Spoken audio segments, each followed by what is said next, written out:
acerca de derecho disciplinario. Vamos a tener un conversatorio con la participación de Gastón Urrejola, de Fernando Comadira, de Susana Grassi y de María Victoria Corda. Ellos van a abordar una serie de temáticas y van a finalizar con un conversatorio muy interesante entre ellos, por lo cual va a ser una dinámica distinta a la que tuvimos en nuestro primer encuentro y la verdad que es muy desafiante y creemos que les va a gustar mucho y que va a ser muy interesante. Así que bueno, no les quiero robar más tiempo a ellos que son los expositores del día de hoy. Solo presentar a Gastón Urrejola.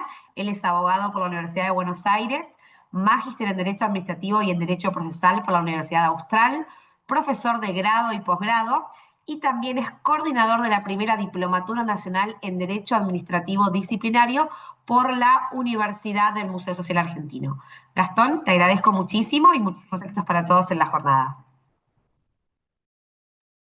Ahí está. Bueno, buenas tardes a todos y a todas. Muchas gracias, Rocío. Muchas gracias, Santiago, por la convocatoria para formar parte de este panel, que lo hemos venido preparando con mucho entusiasmo para todos ustedes. Espero que lo disfruten. Y ya arrancamos sin más preámbulos con la primera de nuestras disertantes. En primer lugar, vamos a tener, si me abre esto, ay, eh, bueno, cosas de la que puede pasar. Discúlpeme.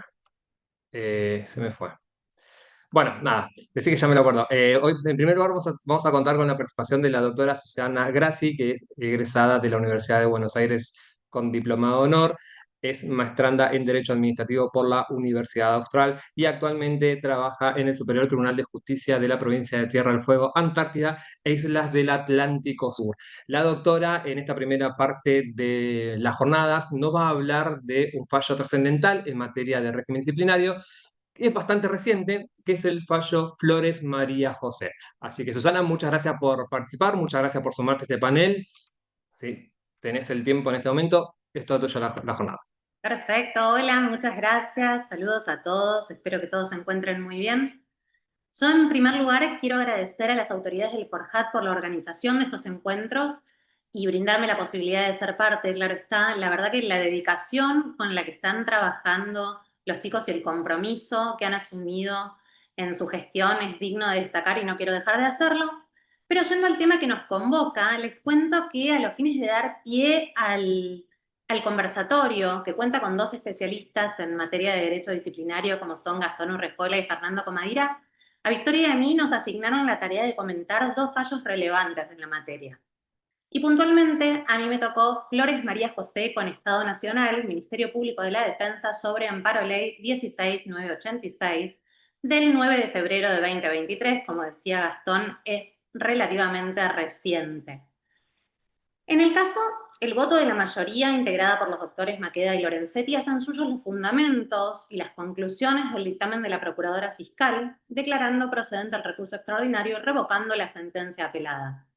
Por su parte, el doctor Rosati se expide en los términos de su propio voto, aunque coincide con la decisión a la que hacía arriba, y en otra senda, el doctor Rosenkrantz hace uso de lo dispuesto en el artículo 280 del Código Procesal Civil y Comercial de la Nación y considera inadmisible el recurso extraordinario.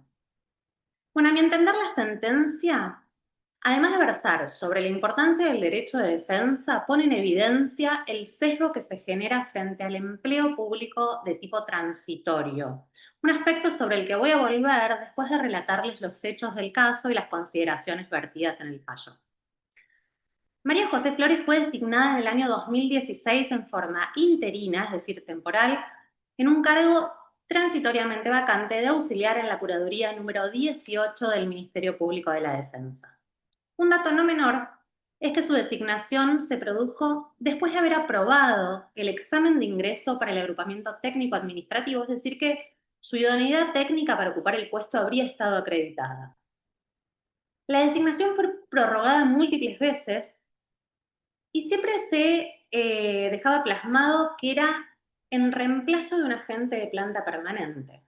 Puntualmente, en la última de esas prórrogas, se omitió establecer en forma concreta la duración. Y acá presten atención a las fechas porque son relevantes. El 22 de diciembre de 2017, la defensora pública a cargo de la Curaduría solicitó el cese de la señora Flores, el cese del interinato, imputándole la falta de buen trato y cordialidad con sus pares, incumplimientos del horario laboral e inasistencias injustificadas, es decir, todas faltas susceptibles de ser evaluadas en el marco de la potestad disciplinaria de la Administración. Esa solicitud intentó ser notificada a la señora Flores a través de una carta documento, pero no consta en las actuaciones que esa carta documento haya sido recibida por la señora Flores. No hay acuse de recibo. El 28 de diciembre, recordemos que habíamos dicho que la solicitud de cese del interinato fue el 22 de diciembre, en el medio de Navidad. El 28 de diciembre, la Defensora General de la Nación emitió la resolución que dejaba sin efecto la designación interina de la señora Flores, y expresamente se indicaba que la gente había sido debidamente notificada del pedido de desvinculación, circunstancia que, como ya les dije, no fue acreditada en el expediente. Frente a este cuadro de situación, la señora Flores lo que hace es iniciar una acción de amparo contra el Ministerio Público de la Defensa de la Nación con el objeto de que se deje sin efecto la resolución que dispuso su cese, se la reincorpore en el cargo y se abonen los salarios caídos. Todo ello agraviándose en la falta de instrucción de un sumario administrativo y de haber yo omitido darle la posibilidad de ejercer una defensa frente a las imputaciones relativas a su desempeño laboral que habrían motivado el cese. El juez de primera instancia hizo lugar parcialmente a la demanda. Sin embargo, la sentencia fue revocada por la Sala Tercera de la Cámara Nacional de Apelaciones en lo Contencioso Administrativo Federal. En su fallo, la Cámara refiere a que la Ley Orgánica del Ministerio Público de la Defensa, que es la 27149, solo preveía la obligatoriedad de instruir sumario administrativo para el personal de planta permanente, pero no para el personal interino o contratado. Y acá no estaba controvertido el hecho de que ella sea interina. Ahora, en el caso no había sido acreditado un supuesto de ilegitimidad o arbitrariedad manifiesta, esto dicen ellos, que se condía con los requisitos para la procedencia de una acción de amparo y, según expusieron en el fallo de Cámara, los fundamentos del cese tenían que ser cuestionados por un medio judicial susceptible de mayor debate y prueba que excedía el ámbito de la acción de amparo. Contra dicho decisorio, la actora interpuso recurso extraordinario que fue concedido por hallarse controvertidas normas de carácter federal y denegado por la causal de arbitrariedad sin que se dedujera queja al respecto. Conforme expone la procuradora fiscal en el voto al que adhiere la mayoría de la Corte, con excepción de una cita de fallos, los agravios propuestos suscitan cuestión federal suficiente para su tratamiento, en tanto se relacionan con la violación de garantías constitucionales de defensa en juicio y debido proceso. Además, se controvierte la interpretación de normas federales. Se encuentra en juego la validez de un acto administrativo de autoridad nacional y la decisión definitiva del Superior Tribunal de la causa es contraria a quien presenta el recurso. En este voto de la mayoría, escrito por la Procuradora Fiscal, se aclara que no se advierte necesidad de mayor sustanciación y prueba por tratarse de una cuestión de puro derecho que hace esencialmente al procedimiento aplicable para proceder a la remoción de la actora. Como ya les dije, el carácter bajo el que ella prestaba servicios no se encuentra controvertido, su carácter era interina, lo que implica que los agentes que se desempeñan en el cargo cumplen funciones hasta la designación del titular de la vacante que el interino ocupa transitoriamente.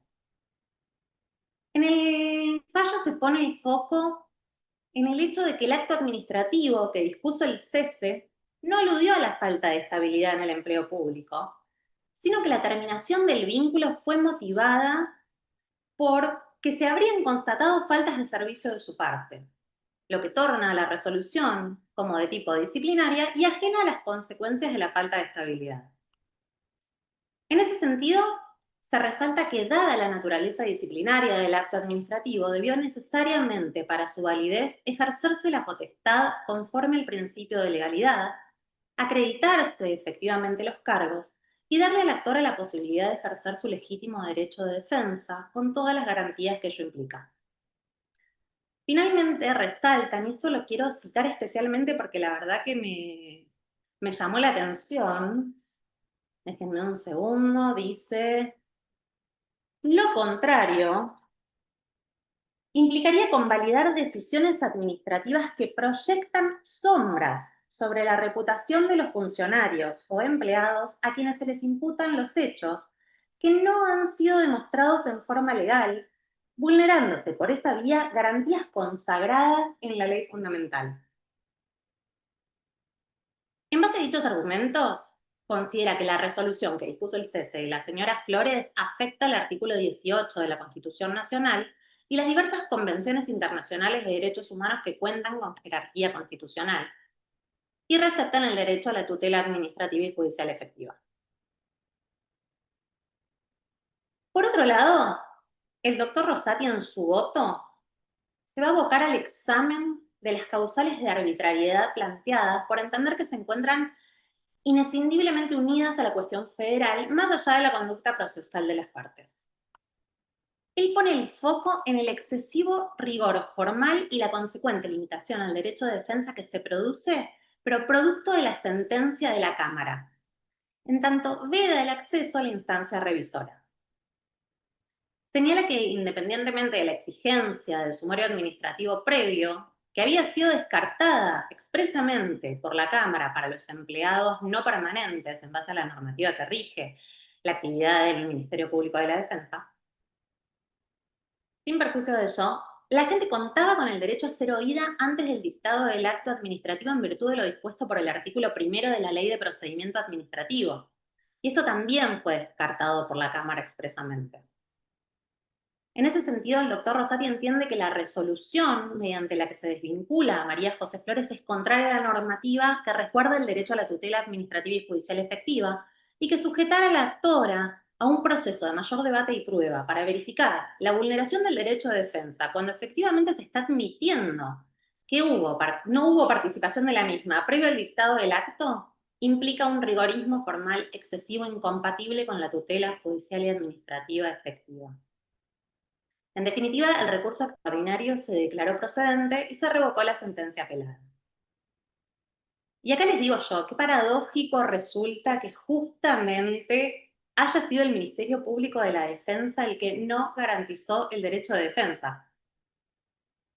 Y por eso, al comenzar esta exposición, mencioné que la misma evidencia un sesgo que se genera ante el empleo público de tipo transitorio como una suerte de pantalla que nubla la conciencia de los operadores jurídicos y los abstrae de la aplicación de garantías básicas como es el derecho de defensa por el simple hecho de que la naturaleza jurídica del vínculo de empleo no sea de tipo permanente. Evidentemente, tenemos que seguir poniendo de resalto estos aspectos en estos espacios, porque en términos teóricos, yo creo que nadie se atrevería a cuestionar esta cuestión de que incluso frente a empleados transitorios, sea necesario garantizar el derecho de defensa. Claramente, la imputación de faltas disciplinarias, sea o no en el marco de un sumario administrativo, que esto lo voy a dejar planteado en términos de duda para nuestros especialistas, va a correr por un cauce común a las distintas especies de vínculos de empleo público, en tanto implica un demérito para la persona respecto del que necesariamente tiene que concedérsele la posibilidad de ser oída, de presentar, producir y controlar la prueba agregada en las actuaciones, a las que por cierto tiene que tener acceso la parte, a alegar sobre la prueba y finalmente obtener una decisión fundada en tiempo oportuno, garantizándose de esa forma el principio de la tutela administrativa efectiva. En el fallo quedó en claro que si la motivación del acto administrativo de desvinculación refiere a causas de tipo disciplinarias, tiene que dársele al menos una intervención previa a la destinataria del acto para ejercer su derecho de defensa. Esto trae necesariamente aparejado en el marco del principio de la buena administración el hecho de que en forma previa a esa intervención del particular, la administración haya efectuado medidas tendientes a probar efectivamente esas faltas que se le imputan, dándole la posibilidad a la persona de contrastarlas. Porque son justamente esas imputaciones las que generan el menoscabo en la persona, máxime cuando no fueron probadas. Y en ese sentido me parece interesante invitarlos a leer otro fallo de la Corte, que por una cuestión de tiempo solo voy a nombrar. Este se llama Recurso de hecho deducido por el Estado Nacional, Ministerio del Interior en la causa Díaz Lindolfo Saúl Osvaldo con Poder Ejecutivo Nacional, esto es fallos 330-345, del que surge que la difamación, producto de manifestaciones efectuadas públicamente por un funcionario del Estado en ejercicio de su función y su materialización a través de un acto administrativo, genera responsabilidad del Estado al haberse afectado la honra del demandante. Solo les cuento de ese caso que el señor Díaz Lindolfo era juez hasta que se produjo su destitución sin causa en el marco de la intervención federal al Poder Judicial de la provincia de Corrientes, ocurrida en las décadas del 90, y que previo al dictado de ese acto administrativo, la interventora federal Claudia Bello había indicado en distintos medios de comunicación que todos los jueces provinciales corruptos serían removidos. Claro está que tanto en ese fallo que les mencioné como en el caso Flores, no se había dado la posibilidad a las personas desvinculadas de sus cargos de defenderse de las imputaciones que se les endilgaron. El derecho de defensa, junto con la observancia del principio de legalidad, son requisitos básicos para la procedencia del ejercicio del poder disciplinario. Y en definitiva me parece importante resaltar que las potestades de la administración, y más aún la potestad disciplinaria, en donde se pone en jaque el buen nombre y honor de las personas a las que se le imputan las faltas, para ser ejercida en forma legítima requieren necesariamente que las garantías de los particulares sean resguardadas con especial celo para no alterar el funcionamiento de las bases sobre las que se erige el Estado de Derecho. Para finalizar, quiero volver a destacar la importancia de estos espacios de intercambio académico para reafirmar conceptos como los que se van a desarrollar a lo largo del evento, porque son esenciales. Y quiero también destacar una frase de Alejandro Nieto, prestigioso doctrinario en materia de derecho sancionatorio, que dice: solo quien conoce el funcionamiento diario del aparato represivo público puede sentir el impulso de pretender remediarlo por poco que sea. Muchísimas gracias. Muchas gracias, Susi. Excelente tu intervención, bien analizado, muy bueno, muy didáctica. La verdad que estuvo bueno de cómo lo anexaste y los puntos principales de la Corte en este fallo. Así que después decí tu Instagram para que te sigan. Susana Gracia Tierra del Fuego, ¿no? Si tenés ganas, no sé, yo acá hago venta, es así, Susi. Es así. Bueno, vamos a seguir con nuestra segunda panelista del día de hoy. María Victoria Corda es abogada y escribana por la Facultad de Ciencias Jurídicas y Sociales de la Universidad Nacional de La Plata. Es ayudante adscripta en la materia Introducción al Derecho y estudiante de la especialización en Derecho Administrativo también de la Universidad de La Plata. Es representante en juicio de la provincia de Buenos Aires en materia contencioso administrativo, puntualmente en la Fiscalía de Estado, y también es escritora en el portal Palabras del Derecho.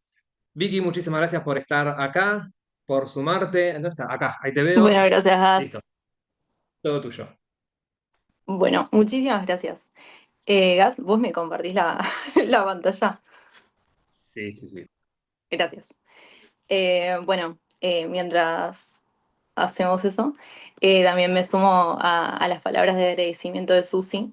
Coincido que estos espacios de intercambio, sobre todo con una perspectiva federal, son muy interesantes y sobre todo para personas que, como yo, que no sé, estamos insertando a la disciplina, entonces conocer los distintos puntos de vista, los distintos roles es sumamente interesante. Y bueno, y también que es un honor para mí y, sí, lo siento como un regalo el que me haya invitado a exponer. Puntualmente voy a exponer el caso de Espinosa Melo, que es un caso bastante controvertido. Para eso, para ser lo más clara posible, hice ese PowerPoint que se está proyectando por ahí. Si querés, Gas, vamos a la siguiente diapositiva. En primer lugar, me parecía importante estructurar que el fallo tiene distintos votos. El voto mayoritario, que es el ideado por Petracchi y Zaffaroni, que es el suscrito por la mayoría, Después está el voto de Hayton de Nolasco y Corchero de Uberman, que remiten en lo sustancial al voto de la mayoría, al igual que el tercer voto, que es el de Otero. Y después hay una disidencia total de Fait, Maqueda y Lorenzetti, que rechazan el recurso por el artículo 280. Y por último hay una disidencia parcial de Archibay de Molina. Pero por los límites temporales de la exposición, me voy a centrar en analizar y desmembrando lo que es el voto mayoritario, que tiene muchos puntos de interés.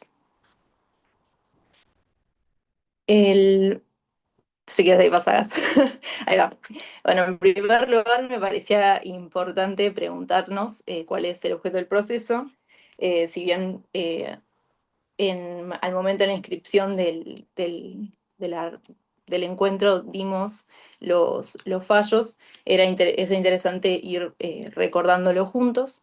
El protagonista de este fallo es Oscar Espinosa Melo, que fue un argentino embajador en Chile, al que se le imputó una serie de eventos, de distintos eventos que tuvieron escándalo mediático.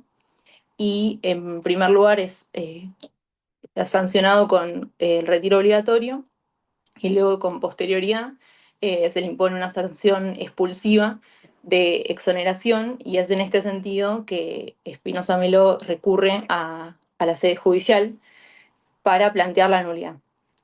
Hay una serie de alegaciones que hace. Lo que se le imputa puntualmente es no cumplir con los deberes de honorabilidad que tiene que tener un embajador, tanto en la esfera de lo público, de su actuación pública, como privada. Y bueno, hay una serie de alegaciones que hace en contra de eso. Puntualmente entiende que hay vicios en el procedimiento administrativo. Las conductas que en este procedimiento se le imputaban era una tentativa de extorsión que había ameritado una causa penal que finalmente, y acá hay una controversia por lo menos doctrinaria, que no tiene mérito, no se termina imputando porque prescribe la causa, pero no obstante sí había en la causa penal distintas pruebas que se habían producido, por lo menos en la instancia de la fiscalía.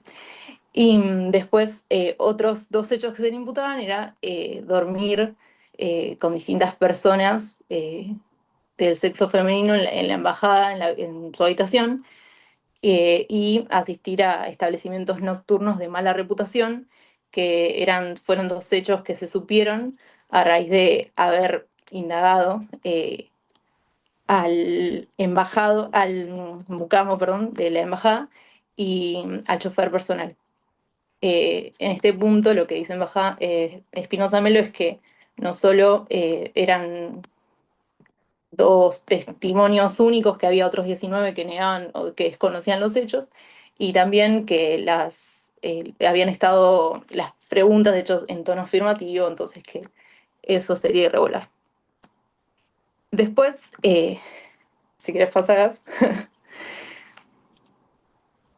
Bueno, me parecía importante esto como solamente para situarnos en el interprocesal, y también porque es lo que recuerda el fallo de la mayoría, que se presenta en primera instancia, y tanto en primera y segunda instancia confirman la resolución del Ministro de Relaciones Exteriores, que había impuesto la sanción de exoneración.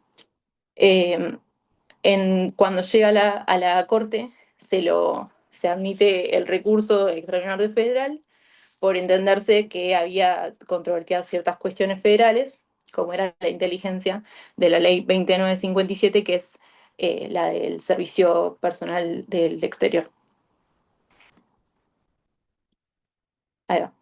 Bueno, puntualmente hay el voto de la mayoría se introduce a los argumentos negando algunas alegaciones de Espinosa Melo que rechazan, pero focalizan el punto de atención que va a ser favorable a la pretensión, en la falta de causa legítima y la falta de proporcionalidad entre el medio y el fin.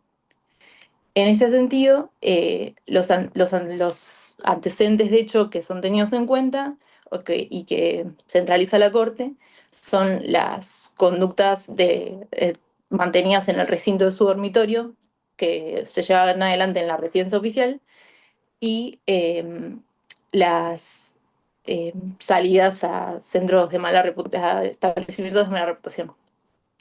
En este sentido, lo que dice la Corte es que dichos extremos no hubieran sido trascendidos en el medio público si no se hubiesen indagado el personal de la embajada, y que los mismos constituyen parte de los hábitos íntimos reservados a la conciencia de las personas, y que por eso están protegidos por el artículo 19 de la Constitución Nacional. Y en ese sentido, exentos de la vigilancia y el castigo por parte tanto de las autoridades administrativas como los judiciales. En ese sentido, lo que sostiene la Corte es que el tipo establecido en la Ley 2957 en modo alguno podía ser interpretado como que ya que establece que los funcionarios tienen que desarrollarse de una manera honorable, tanto en público como en privado, eso no implica que las personas tengan que privarse de derechos individuales que los hacen como personas y que son de su elección. Y que no es obviamente un asunto del gobierno indagar en ellos, y tampoco responder a juicios de valor que pudieran hacer los grupos políticos o religiosos.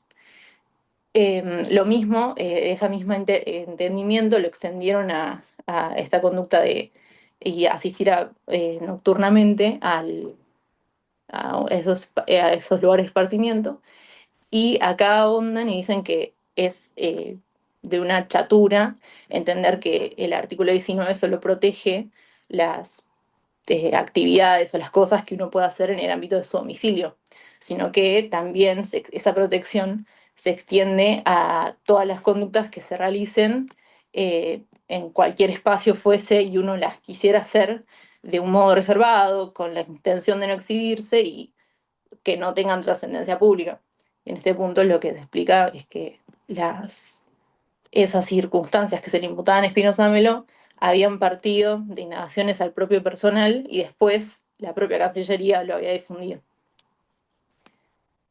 En este sentido, también se abocan a la indeterminación del concepto de honorabilidad, y lo que dicen es que la ley del personal de servicio exterior no habilita al órgano sancionador a llenarlo con un contenido que digamos, dispuesto a su libre arbitrio, y que la discrecionalidad que se reconoce en el marco de las potestades públicas y sobre todo en materia disciplinaria no habilitaba a, a llenarlo, o sea, a someter a los funcionarios de la embajada a que estén expuestos a ser separados del servicio cuando estén por estar sometidos simplemente a conductas que son innominadas y que solo son descritas posteriormente, y, y que si no, o sea, admitir lo contrario, o sea, admitir esa posibilidad, ellos hacen ahí una alegoría a la delicta ignominata, que es un instituto del derecho antiguo, sobre todo del derecho penal, y dicen que sería admitir que el órgano sancionador tenga una especie de poder en blanco que puede llenar a su arbitrio. Entonces, con esta construcción, lo que la Corte establece o destruye son dos de las causas que habían sido tenidas en cuenta para aplicar la sanción. Entonces, que eso admitía o eso hacía entender que entonces no había un vicio en la causa. Con con esa construcción, ellos entendían como que ya era suficiente para anular la resolución, pero ahondan y dicen, bueno, si no fuese suficiente, si no se entendiese que estas conductas son del ámbito privado de la persona, también hay un vicio acá en la proporcionalidad. Esta construcción es bastante interesante porque también... si querés, Gaf, pasa la diapositiva, porque yo me colgué hablando y no pasó. Si querés, vas a la otra. No pasó. En la falta de proporcionalidad se introduce un elemento interesante que es la finalidad. Y en este sentido lo que dicen es que la falta de proporción entre el medio elegido, la aplicación de la sanción y el efecto legal que involucraba, porque acá lo que la Corte recuerda es que el Espinosa Melo ya estaba retirado de forma obligatoria por una sanción que le habían puesto anteriormente por unos disturbios, unos hechos que se habían llevado a cabo en el barrio de Recoleta, en Buenos Aires, posteriormente a ser embajador una vez que habían cesado sus funciones, pero acá en la sanción de exoneración lo que se le estaba imputando eran conductas que había mantenido en el momento de ser embajador. Entonces, acá lo que se sitúan y entienden que eh, era una persona que ya tenía 61 años al momento de que las Cortes estaban fallando, que al haberse sometido a la sanción de retiro obligatorio, la consecuencia era que podía gozar de un haber previsional y acá toman el artículo 14 bis de la Constitución Nacional y dicen que los beneficios de la seguridad social son especialmente protegidos y el Estado tiene la garantía de garantizar el aseguramiento de su prestación. Entonces ya era un derecho adquirido para él y acá hacen como algunas construcciones que son un poco sinuosas. Supongo que esto hablarán un poco más en profundidad los chicos con el derecho penal y vuelven al artículo del Código Penal y dicen que desde la perspectiva de la proporcionalidad de la sanción, el Y te queda impedimento un para minuto. obtener los beneficios. Sí, ya terminó. El impedimento para obtener los beneficios del artículo 67, o sea, los saberes provisionales, solo podían ser eh, quitados si se justificada con una infracción disciplinaria que comportase un delito del derecho criminal. Eh, si querés, pasa una más. Ahí va. Acá ya lo último, te lo prometo. Quería hacer una serie de apreciaciones. En este sentido, tal vez comparto con Kanda, que es un autor que reseñó este fallo, y establece que hubiese, por ejemplo, sido interesante que, por ejemplo, con los hechos relativos que se le imputaban, hubiese sido interesante que la Corte se expidiera y también en el ámbito del sumario, que la Corte se expidiese sobre el uso de la embajada oficial y el personal, como el chofer y el auto oficial, para cometer actividades y lo que sea que tienen que ver con su intimidad, si eso se justificase o no. Eh, y también, bueno, las cuestiones relativas al, los elementos tocantes con el derecho penal y sobre todo el punto de la proporcionalidad y la finalidad y el deber de motivación de la administración. Ahora sí, ya estás. Perfecto, bueno. Muchas gracias, Vicky, por tu intervención. Un tema que nos llama a reflexionar bastante, sobre todo para aquellos quienes en el día a día tenemos el derecho administrativo sancionador, con esto de los conceptos jurídicos indeterminados. Cuando nos llega un expediente, estamos en la instrucción, tenemos la prueba, ¿y cuál es la diferencia entre leve, grave, gravísima? Porque cuando leemos los actos administrativos dice sanción de cesantía por una falta gravísima, pero en la motivación no vemos por qué falta gravísima y por qué no grave. Ah, por eso el convenio colectivo, sí, pero el convenio colectivo también te dice grave y gravísima. Entonces, ¿por qué es importante esto de los conceptos jurídicos indeterminados? Porque quienes estamos en la administración y estamos en los sumarios, tenemos que darle un quantum, tenemos que darle el significado, tenemos que darle la connotación de ya el punto de vista jurídico. ¿Sí? Así que, nada, ahora vamos a conversar a ver un poquito. Y vamos con nuestro invitado especial del día de hoy. Contamos con el doctor Fernando Gabriel Comadira, abogado por la Pontificia Universidad Católica Argentina, magíster en Derecho Administrativo por la Universidad Austral, con medalla de oro al mejor promedio y medalla por mejor tesis de dogmática jurídica. Es doctor magna cum laude en la Universidad Austral, diplomado en contratos administrativos, contrato administrativo de obra pública por la Fundación para la Educación, la Ciencia y la Cultura. En el ámbito académico se desempeña como docente de grado y posgrado en la Universidad Austral Católica Argentina, Museo Social Argentino. Es profesor de materias como acto administrativo, procedimiento administrativo, empleo público, control judicial de la administración. Es autor de libros La acción de lesividad, Derecho Administrativo Disciplinario, Los reglamentos, de numerosas publicaciones relacionadas con derecho administrativo y expositor en congresos nacionales e internacionales. Ejerce la profesión y también asesora desde hace muchos años en el sector público. Fernando, muchísimas gracias por estar acá, gracias por sumarte. Bueno, más allá de los aspectos académicos que compartimos, gracias por la hermosa amistad que tenemos. Todo es todo tuyo en la pantalla. Bueno, un placer, Gastón. Gracias por tenerme en cuenta. Gracias también, Rocío, Rocío Arrúa y Santiago Calvismonte por la deferencia, por invitarme a esto que está buenísimo. La verdad que me encanta. Me parece que es una iniciativa excelente. Y si hay algo que creo que está pasando en la Argentina y que es algo que antes me había llamado poderosamente la atención, es que por fin se le está empezando a dar la importancia que amerita la cuestión. El derecho disciplinario, fíjense que es una rama, sí, se desprende, es una ramita del derecho administrativo que no fue muy abordada por la doctrina, lo cual es paradójico porque es fundamental.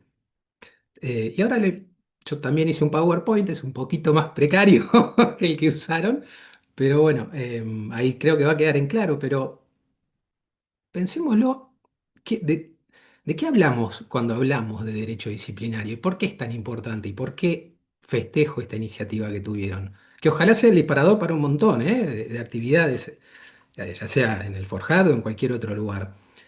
Veo también muchas caras conocidas, lo veo a Rodrigo, a Ivana, a Nora, ahora Nora Años, la verdad que muy lindo. Marina, bueno, David. ¿Por qué me parece a mí que es un instituto que es fundamental y que, insisto, paradójicamente no fue tan estudiado por la doctrina? Porque, miren, pensémoslo bien, aunque sea desde el punto de vista constitucional. em, Nosotros sabemos que en la Argentina, al menos en la Constitución Nacional, se define la forma de Estado y la forma de gobierno. Forma de Estado que deriva de la relación que se consagra entre el poder y el territorio. En nuestro caso es federal con todo lo que eso implica. Y la forma de gobierno responde a el quién, ¿no? ¿Cómo se va a ejercer el poder? ¿Quién lo va a ejercer? Todo esto surge de esta fórmula del artículo 1, bastante cuestionada, al menos por cómo fue redactada, no por el resultado, que la Argentina tiene una forma representativa republicana federal. Ahora, fíjense en lo que importa al día de hoy, que nosotros vamos a hablar de algo que es esencial para lo que significa una república. Porque las características principales que cualquier constitucionalista o administrativista suele mencionar sobre la república es la división de poderes o división jurídica de funciones, como corresponde técnicamente, la publicidad de los actos de gobierno, la periodicidad en los cargos, algo que la Corte acaba de enfatizar en un caso, la igualdad y la responsabilidad del Estado y de los funcionarios públicos. Es decir, la responsabilidad del Estado y de los funcionarios públicos es un principio cardinal inherente a la República. Porque de nada serviría que todos estemos hablando del principio de legalidad, o como me gusta mejor a mí decirlo siguiendo a mi padre, al profesor Comadira, principio de juridicidad, término que incluso recoge la ley de procedimientos después de la reforma de ley base. De nada sirve hablar que la administración está sometida a todo el ordenamiento jurídico si después, en definitiva, ya sea por acción o por omisión, se manda algún moco y el Estado no responde y el funcionario público no se hace responsable. Responsabilidad que obviamente implica no solo la responsabilidad disciplinaria, está la responsabilidad penal, la responsabilidad política en algunos casos, internacional, menciona algún autor, civil y demás. Y esto es fundamental entenderlo. El padre de la patria, Alberdi, como se le suele decir, cuando en sus famosas obras hay una frase textual que él dice que en la responsabilidad del funcionario público es el rasgo esencial de un gobierno libre. Y es entendible, porque, insisto, si la administración tiene que responder al principio de juridicidad y después cuando no lo hace no hay responsabilidad, de nada sirve. Sería letra muerta, una construcción dogmática, diría algún autor. Entonces, festejo que se esté haciendo este encuentro por la importancia y trascendencia del tema. Ahora, lo que yo quería compartir con ustedes hoy es de alguna manera este análisis que hizo muy bien Susana sobre el caso Flores y Victoria sobre Espinosa Melo, dos fallos importantísimos, es cómo impacta el fundamento y el fin de la responsabilidad disciplinaria en algunos institutos. Y siempre, al menos esto es algo que suelo hacer yo, creo que es fundamental entender primero un concepto para poder después en la práctica analizar las distintas cuestiones que van surgiendo en el día a día. Yo acá les dejo un concepto que se suele dar de responsabilidad disciplinaria, es el que daba mi padre, el profesor Gomadira. Es un concepto largo, yo simplemente se los dejo para que lo lean, pero lo que me interesa a mí destacar de acá es que en el concepto mismo, un buen concepto, tiene que abordar al menos las instituciones más importantes del tema que se va a abordar, en este caso la responsabilidad disciplinaria. Y lo que más me interesa acá es tener en cuenta que se lo caracteriza como un poder inherente, que es lo que quiero que analicemos, y después se ve el sujeto al que va a ser sometido a ese poder inherente, que menciona agentes y ex agentes, y el fin, con el fin de asegurar con inmediatez, que es derecho administrativo, función administrativa, de manera directa e inmediata, el adecuado funcionamiento de la administración pública. Entonces, una pequeña aclaración que es importantísimo también tener acá en cuenta. El derecho sancionatorio es en sí un género. Es un género que contiene como tal dos especies. Un género que tiene dos especies. Lo que se denomina el derecho administrativo sancionatorio externo o correctivo, una sanción del Banco Central, una multa que le aplica el SENASA. Esto es concretamente lo que estudió, por ejemplo, Nieto, el autor que citaron antes, el derecho sancionatorio externo. Y la otra patita del derecho sancionatorio en general es lo que los españoles denominan el derecho disciplinario, o mejor dicho, interno, doméstico. Por eso, ambas especies, al ser producto de un mismo género, van a tener cualidades en común, porque por algo son del mismo género, pero al distinguirlos, al discriminarlos, lo que se hace es precisamente tener en cuenta que van a tener ciertas particularidades. De ahí que alguna de las cosas que mencioné hoy, concretamente el poder inherente, no sea necesariamente aplicable a la potestad sancionatoria externa, porque es un iuponendi diferente. Entonces, dejando en claro que me voy a referir concretamente al derecho sancionatorio disciplinario, quería comentarles esto y ver cómo estos fallos que analizaron y muy bien las chicas reflejan en definitiva la importancia que tiene el instituto que estamos analizando. Eso en cuanto al concepto. En cuanto a la finalidad, en general se suele decir que la finalidad del derecho disciplinario es básicamente, por un lado, una función represiva o retributiva, es decir, actuar frente a la persona que por acción o por omisión no cumplió sus obligaciones o incumplió las prohibiciones, y entonces reprimirlo. Pero además también tiene la función preventiva, que ¿cuál es? Disuadir al resto de los agentes a que no hagan lo mismo que hizo el que fue sancionado. Pero yo le agrego una frase que dice el caso Espinosa Melo, que analizó Vicky, y es que es muy importante, al menos esta es mi visión, también darle a conocer a la sociedad el juicio que mereció la conducta del empleado o del funcionario, tomémoslo como sinónimos, para la propia administración. Porque es eso lo que dice la Corte en definitiva en Espinosa Melo. Es importante que la comunidad, la sociedad sepa el juicio de valor que amerita la conducta que el funcionario eh, mereció. Entonces hay que tener esos tres puntos de vista de la finalidad. Ahora, veamos entonces lo que yo les decía, siempre en el acotado espacio, como venían diciendo, de cómo impacta esto del concepto, el fin y el fundamento de la responsabilidad disciplinaria como principio cardinal inherente de toda república en, por ejemplo, algunas cuestiones. En este caso concretamente, y por los fallos que se analizaron, me gustaría que lo veamos con relación a quién puede ser susceptible de ser sumariado. Más allá de que impactan otros puntos, que si hay tiempo lo analizamos. Perdón, dejé de compartir, ¿no? Mala mía. Ahí vuelvo a compartir. Entonces, del concepto que yo les dije, al que adhiero, por cierto, se sostiene que estamos frente a una potestad inherente. Muy rápido, ¿qué es esto? Esto lo pueden leer de trabajos de Comadira o de varios autores. Imagínense que cualquiera de nosotros somos asesores de un funcionario público. Entonces viene el funcionario, supongamos vamos a decir ministro de Justicia, yo soy el asesor y me pregunta, Fernando, me gustaría emitir este acto administrativo. ¿Lo puedo hacer?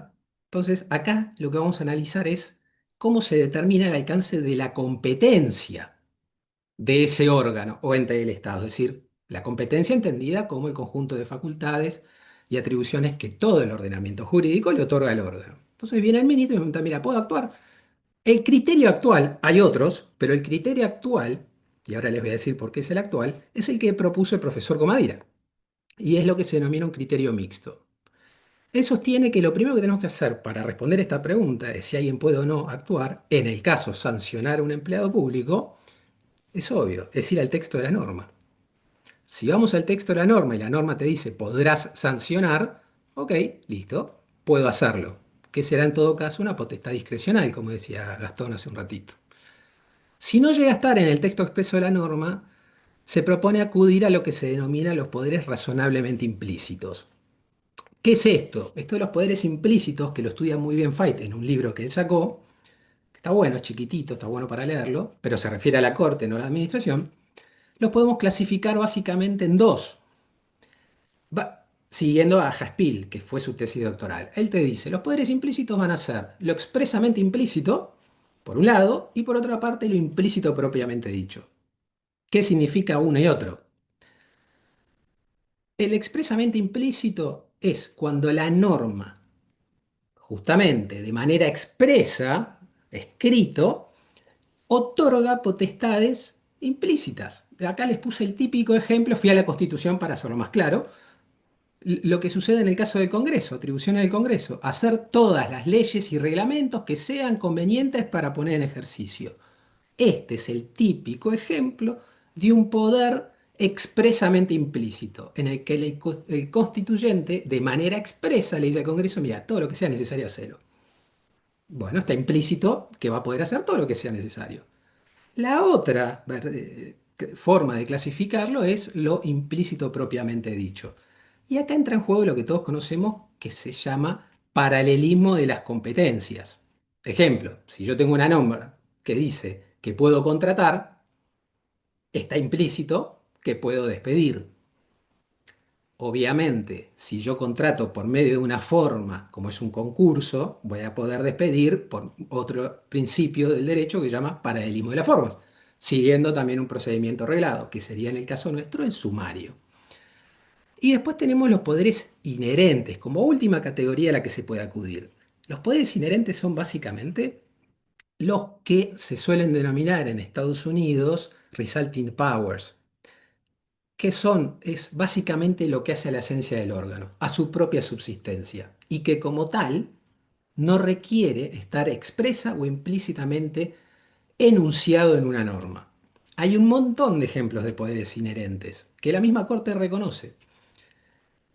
Ojo, aclaración. Esto de lo que sería el poder implícito y el poder inherente, para alegar que yo puedo actuar como funcionario público, no es digamos, no es una libertad de, bueno, alega eso y hace lo que quieras. No, porque el propio Comadía lo que dice es, estos dos poderes, el implícito y lo inherente, van a estar delimitados, obviamente. Y van a estar delimitados por el famoso principio de la especialidad, del que tanto hablaba Linares y que tomamos del derecho privado. Entonces, de esa manera se supera esa supuesta oposición que autores como Casanier decían que había entre la especialidad y lo inherente. Este es el criterio actual, les dije. ¿Por qué digo que es actual? Primero que un montón de doctrina, y le dejé a algunos autores, es lo que proponen. Expreso, implícito, inherente. Segundo, la procuración del Tesoro de la Nación, hasta la gestión anterior, es decir, el del doctor Rodolfo Barra, e incluyendo la actual, a cargo del doctor Santiago Castro Videla, han adherido en sus dictámenes a este criterio de atribución de potestades. También el gobierno de la Ciudad de Buenos Aires, la Procuración General de la Ciudad Autónoma de Buenos Aires, ahí les dejé algunos dictámenes. También es el criterio que se sigue en el Fuero Contencioso Administrativo Federal, ahí les dejé un fallo. Y también es el que, por ejemplo, se sigue en San Juan, ahí les dejé la última reforma de la Ley de Procedimientos, que dice la competencia del órgano es el conjunto de facultades, etcétera, en forma expresa, razonablemente implícita o por la especialidad de los poderes inherentes. Entonces, hasta acá, a modo de síntesis, ¿qué es lo que quiero que vayamos dejando asentado en cada parte? Que la responsabilidad del Estado es un principio, y de los funcionarios es un principio cardinal inherente a la República. Que la competencia para actuar de un órgano va a surgir necesariamente de una norma, vinculación positiva, que puede otorgársela de forma expresa, implícita o inherente. ¿Qué tiene que ver esto con la responsabilidad disciplinaria? Bueno, que básicamente se sostiene con base en este principio constitucional y en que la propia administración tiene que estar dotada de mecanismos necesarios para corregir su accionar de los funcionarios, un poder inherente. De ahí que se dice en doctrina, acá les dejo un montón de autores a nivel nacional, que la potestad disciplinaria de sancionar a un empleado público es un poder inherente, en los términos que acabamos de ver. Una visión en contra la pueden encontrar en García Puyés. En el derecho comparado les diría que la totalidad de los autores que analizan el derecho disciplinario, porque esto aplica para el derecho disciplinario, más no el correctivo, y así lo dejó en claro la Corte, ahí también les dejé algunos autores. Y la misma Corte Suprema de Justicia de la Nación constantemente viene diciendo que la potestad disciplinaria es un poder inherente a la función administrativa. Acá les dejo algunos fallos y también lo dice la Procuración del Tesoro. Acá les dejo varios dictámenes. Ahora, aclaración acá. Sostener que se trata de un poder inherente no significa que se pueda ejercer de cualquier manera, y muchísimo menos significa, al menos desde mi punto de vista, que no pueda ser reglamentado. Al contrario, yo soy de los que fomenta que los poderes inherentes, entre ellos la responsabilidad disciplinaria, tiene que ser reglamentado. ¿Por qué? Para evitar abusos de poder, desviación de poder. Pero tiene que reglamentarse con un solo límite, que es el que surge de la Constitución, la razonabilidad. No hay ningún derecho absoluto y no hay ninguna prerrogativa absoluta, desde mi punto de vista, que pueda ir en contra de la razonabilidad del artículo 18. Y fue reglamentado. Ahora, hay un límite insoslayable de esta potestad inherente, y esto es importante decirlo, que lo sostienen los autores que incluso dicen que es inherente, como Canda, Comadira, que fue el primero en decirlo. Y es que una vez que las sanciones están taxativamente previstas, la naturaleza del instituto hace que se puedan aplicar esas y no otras. Y si no estuviera prevista, se podrían aplicar sanciones, pero lo que no se podría hacer es aplicar una sanción, por ejemplo, de cesantía o exoneración. ¿Por qué? porque tenemos la garantía constitucional del artículo 14 que nos habla de la estabilidad. Entonces, no puede haber poder inherente que vaya en contra de la Constitución. Ahora, esto a modo conceptual, es un poder inherente, tiene sus límites, ¿y cómo impacta esto entonces en los temas que acaban de analizar recién Vicky y Susana? Bueno, impacta de lleno, por ejemplo, en el personal que puede ser sumariado. También impacta en la prescripción y la caducidad, que después, Gastón, si tenemos tiempo lo vemos y si no quedará para otra ocasión. Pero fíjense, ¿quién puede ser sumariado? Es la típica pregunta. Acá, como ustedes saben, el nuevo reglamento de investigaciones administrativas hizo varios cambios que los voy a ir enunciando en este punto. Entonces, analicemos, aunque sea, tres supuestos de personas que se debate si pueden estar sometidas o no a un sumario administrativo. Los que ya no están en la administración, sea porque renunciaron o se jubilaron.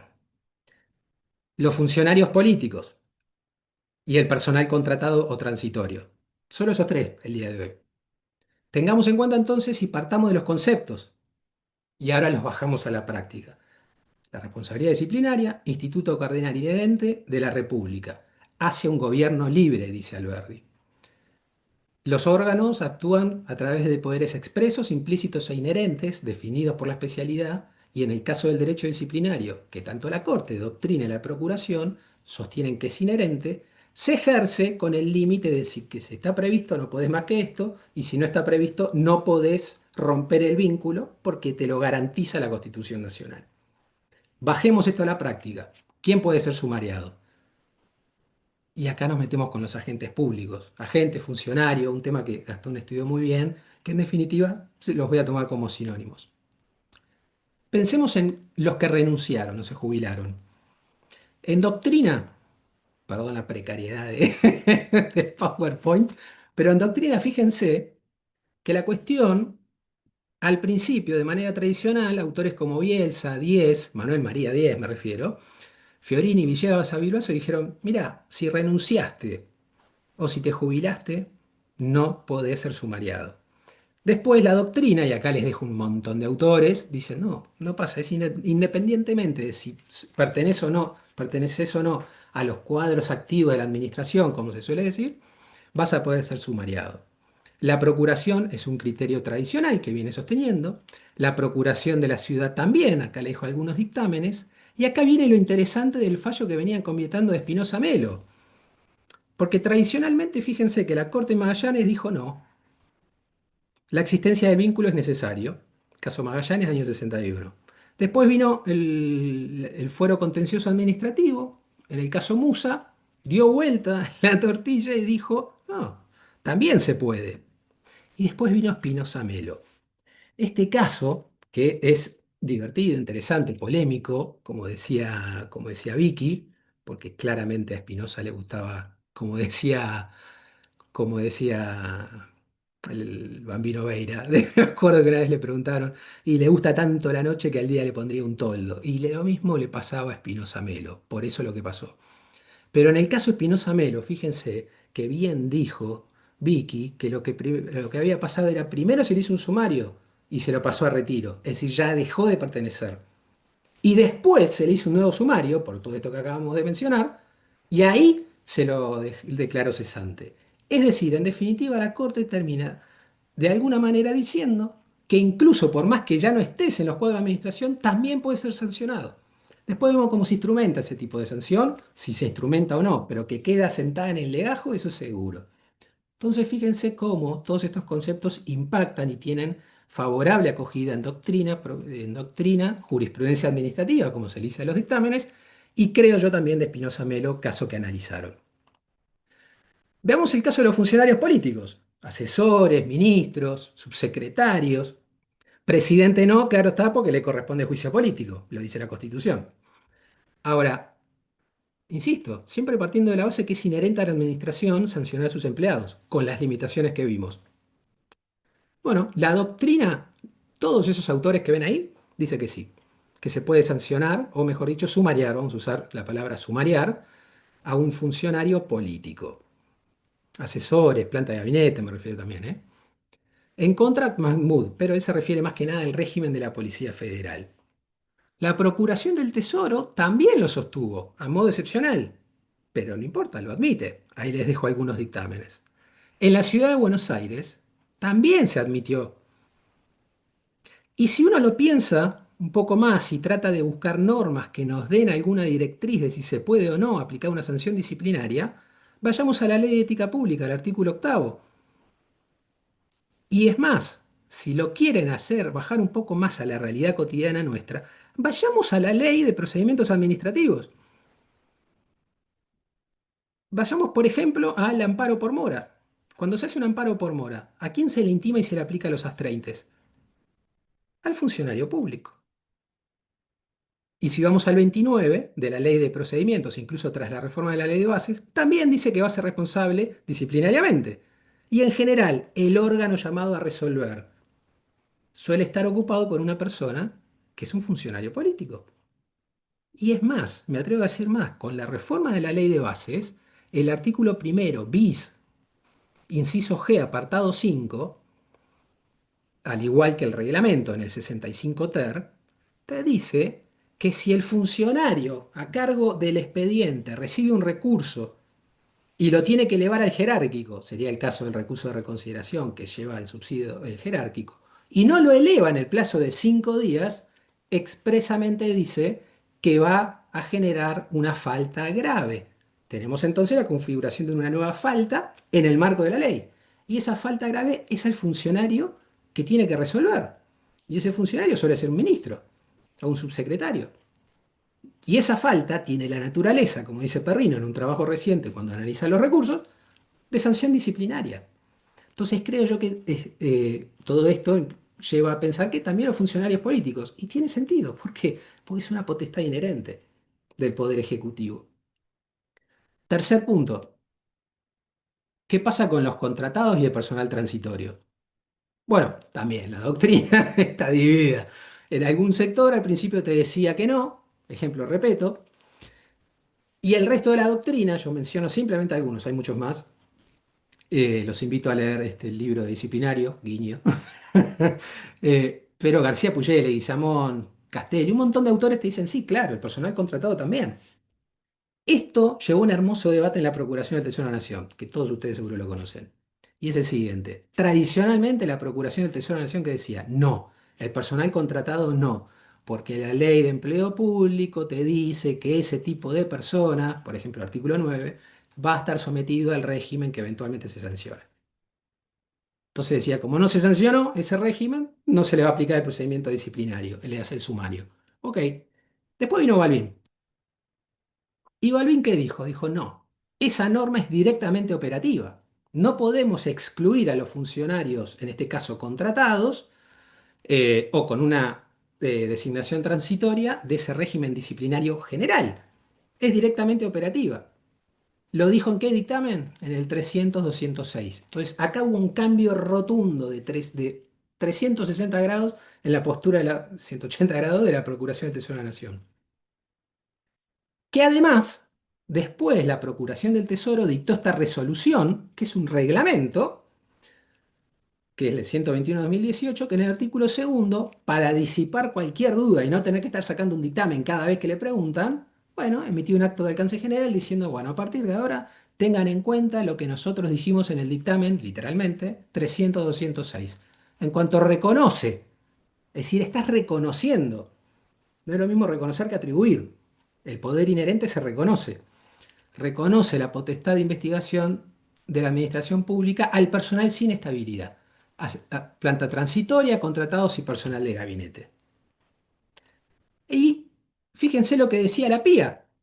Este es un reglamento también de la PIA. Vos, Gastón, avísame cómo vengo de tiempo, ¿eh? Por favor, quien corresponda. No, sí, tranqui, tranqui, Mire, venimos bien. ok. Fíjense lo que decía la PIA. Y dice, porque es el reglamento actual, fue sufriendo modificaciones, pero no en este punto. Criterio general de actuación, inicio de sumarios con independencia de la relación contractual del agente con la administración. Y fíjense, bueno, habla del artículo 27 de la Ley de Empleo Público y termina concluyendo en esta resolución que todos los agentes que se desempeñan en la Administración Pública Nacional son pasibles de ser sometidos a un proceso disciplinario.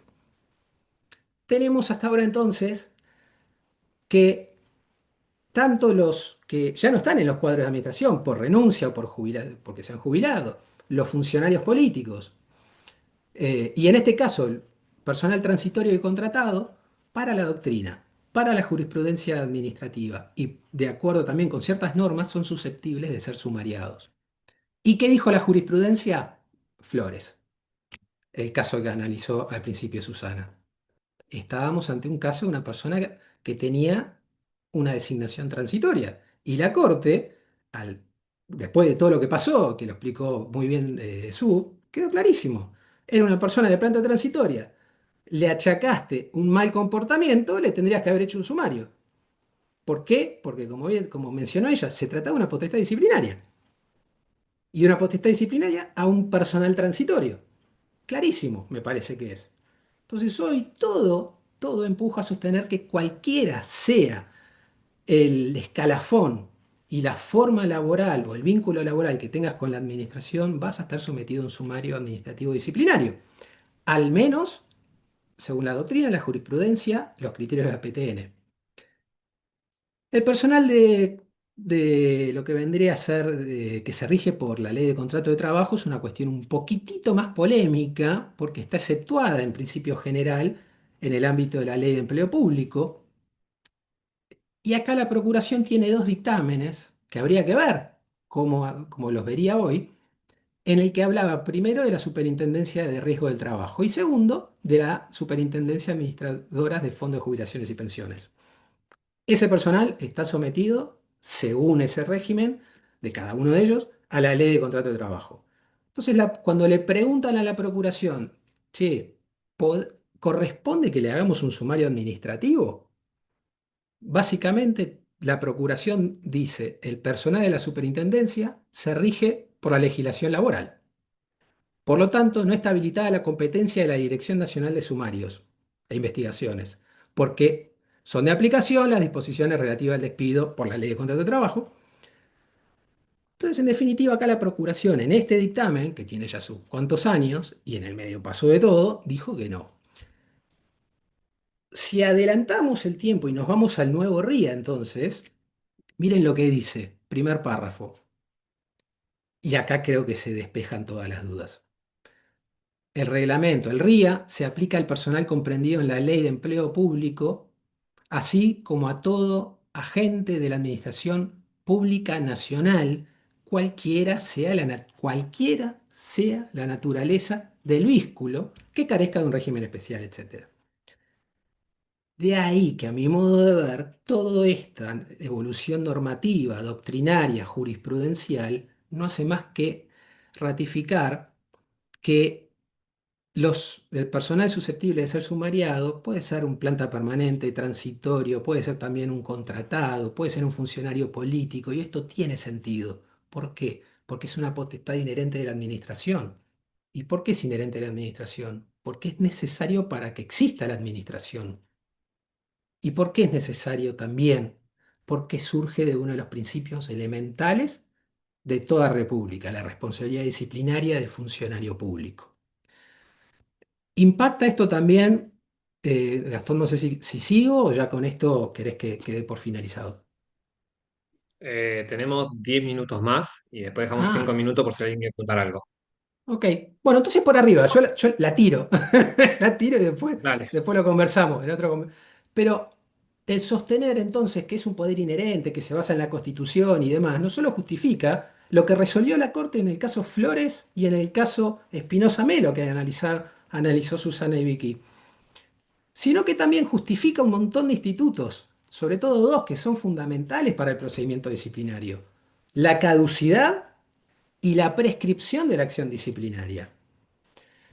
Con relación a la caducidad, que es un tema que hay que analizar en profundidad, porque en general la caducidad en todos los ordenamientos jurídicos de América, especialmente en Argentina, está pensada para cuando se plantea un interés privado.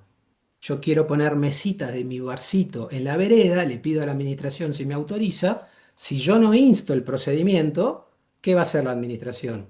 Va a ir al artículo 1 de la ley, me va a intimar a que cierto plazo siga impulsando yo el procedimiento y si no lo hace, si no lo hago, se declara la caducidad del expediente y se archivan las actuaciones. Es así, esa es la caducidad del procedimiento. Pero la misma ley excluye eso cuando esté en juego el interés público o previsión social. Esto lo dice la ley de procedimiento. Pero fíjense que el principio general es que la caducidad opera cuando está el interés privado. Y es más, cuando está el interés público, no. De ahí que los españoles empezaron a analizar en primer término, ¿y qué pasa si el principal interesado de la administración aplica el instituto de la caducidad? Porque está en juego el interés público. Y ahí empezó un debate hermoso, que no lo vamos a ver hoy, libros, jurisprudencia, de acá, de allá. Y bueno, no sé, porque en definitiva juega el rol y el principio de oficialidad, y es el instructor el que tiene que impulsarlo. Entonces no podría caducar por negligencia. Bueno, todo un debate. Que en nuestro caso, en la Ley de Empleo Público, el artículo 38, dice expresamente que la sustanciación del sumario tiene que durar 6 meses. Entonces, ¿qué dijo la doctrina? Unánimemente, es inconstitucional. Quien les habla, Comadira, repito, bueno, ahí tiene un montón de autores. ¿Qué dijo la Procuración del Tesoro de la Nación? Dijo, bueno, al principio dijo, y bueno, de lo que dice la norma hay que obedecerla. Después hubo todo un cambio cuando llegó Marienhof y dijo, no, no, no, nosotros no somos como los que alguna vez vieron el capítulo de Los Simpson, el pajarito que el único que reemplaza a Homero, que lo único que hace es apretar Enter. No vamos como caballo ciego cumpliendo las leyes, porque el presidente jura por la Constitución, que está por arriba. Entonces la Procuración en todos estos dictámenes que está acá dijo que ese plazo de 6 meses resulta irrazonable y por consiguiente inconstitucional porque cercena arbitrariamente el poder inherente de la administración. De ahí que interpreta que es un plazo ordenatorio y no perentorio. Entonces fíjense cómo también impacta, ¿no?, todos estos conceptos en la práctica. Y en materia de prescripción, ¿cómo juega?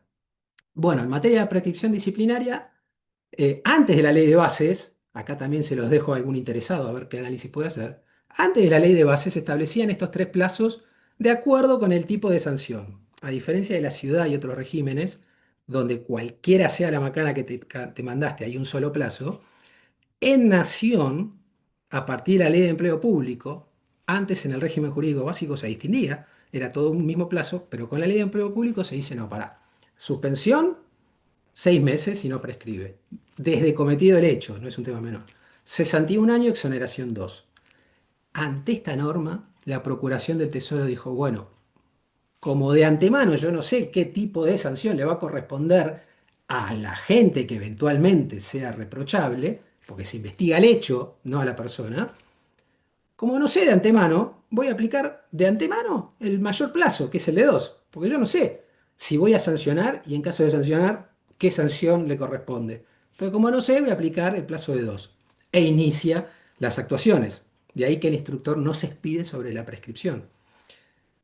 Y cuando analizó concretamente esos 3 plazos, que repito, 6 meses, 1 año y 2, dijo, de estos 3 plazos, el único que aparece como razonable es el de 2 años.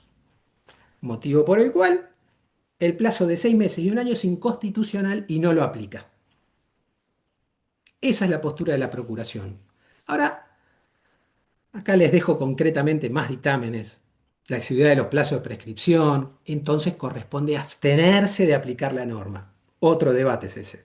Pero en definitiva, el plazo de caducidad es inconstitucional porque cercena arbitrariamente un poder inherente. El plazo de prescripción antes de la ley de bases para la procuración y la doctrina es inconstitucional, salvo el de 2 años. ¿Por qué? Porque también cercena arbitrariamente el poder inherente. Ahora, tras la reforma de la ley de bases, los plazos se duplicaron en general, para todo se duplicó en general, en el ámbito del derecho administrativo. Y ahora se habla de suspensión de 1 año, es decir, tengo 1 año para iniciar la acción disciplinaria en el caso de sanciones que dieran lugar a la suspensión. En el caso de la cesantía, 2 años. Y en el caso de exoneración, tengo 4 años. Entonces, la pregunta es, ¿Qué hacemos?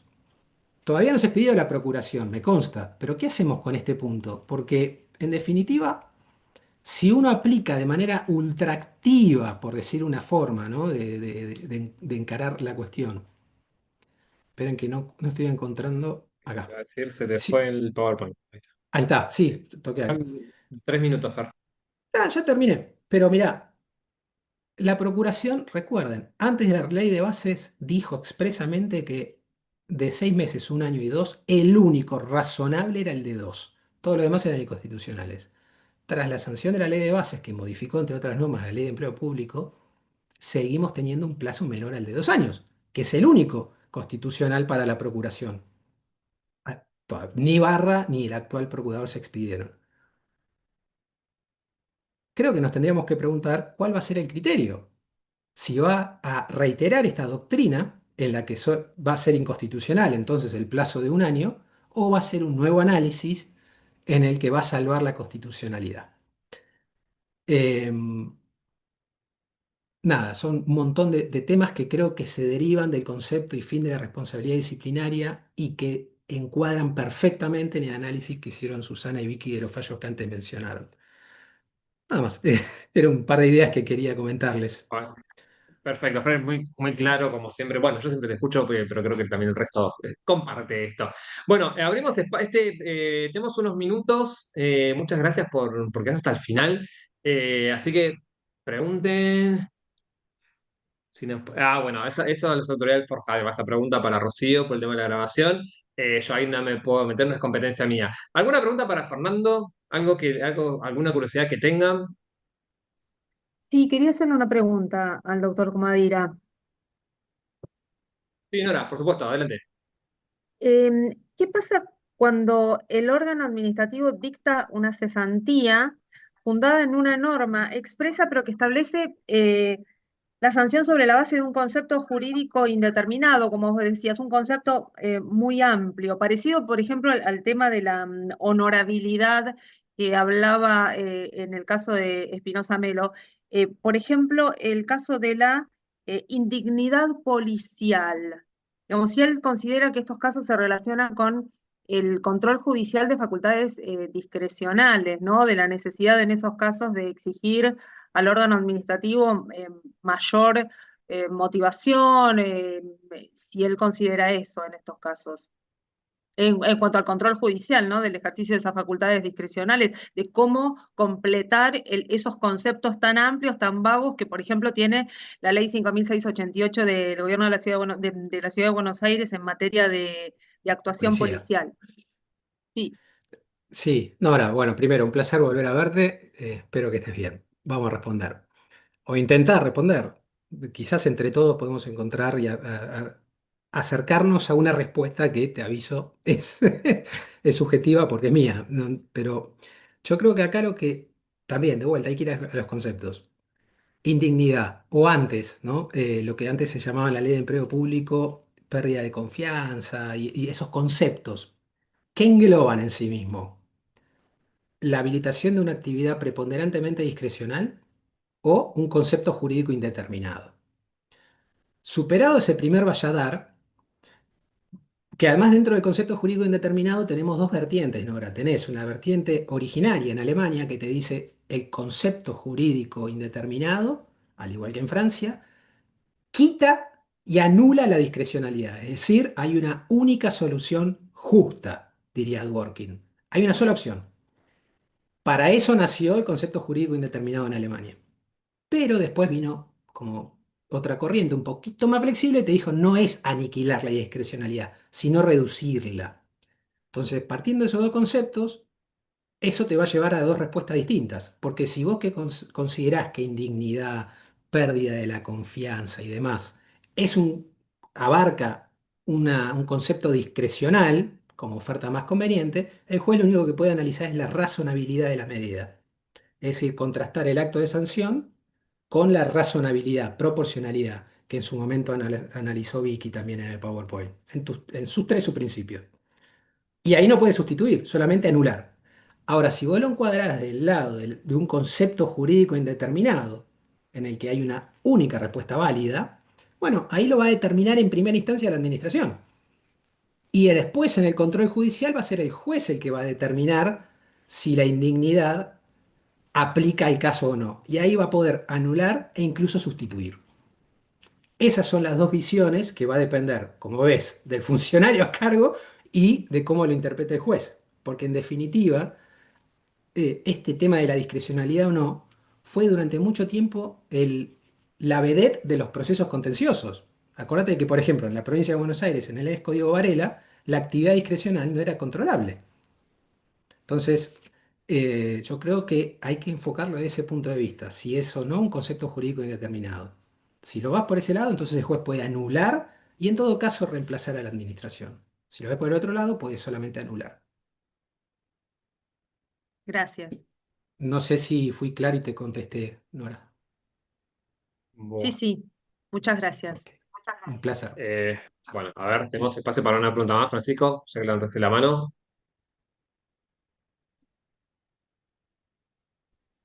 Hola, ¿se escucha ahí? Mi micrófono no es muy bueno. Se Hola, escucha hola. muy bajito. Dale.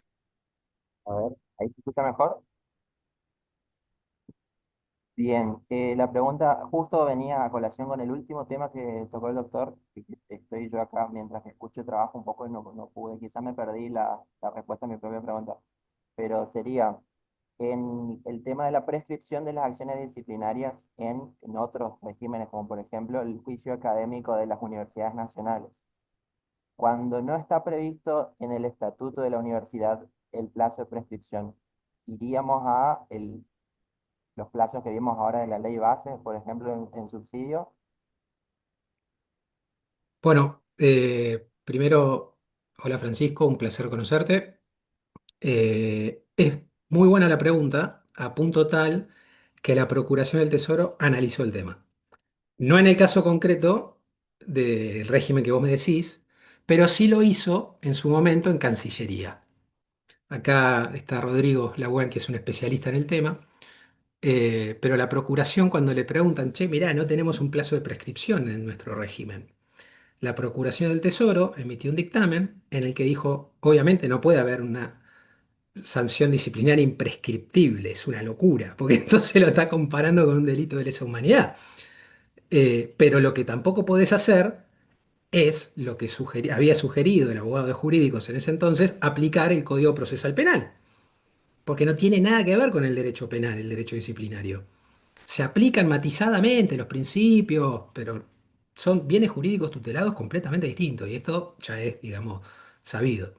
Entonces la Procuración dijo que ahí tenés que acudir al plazo de prescripción del Código Civil.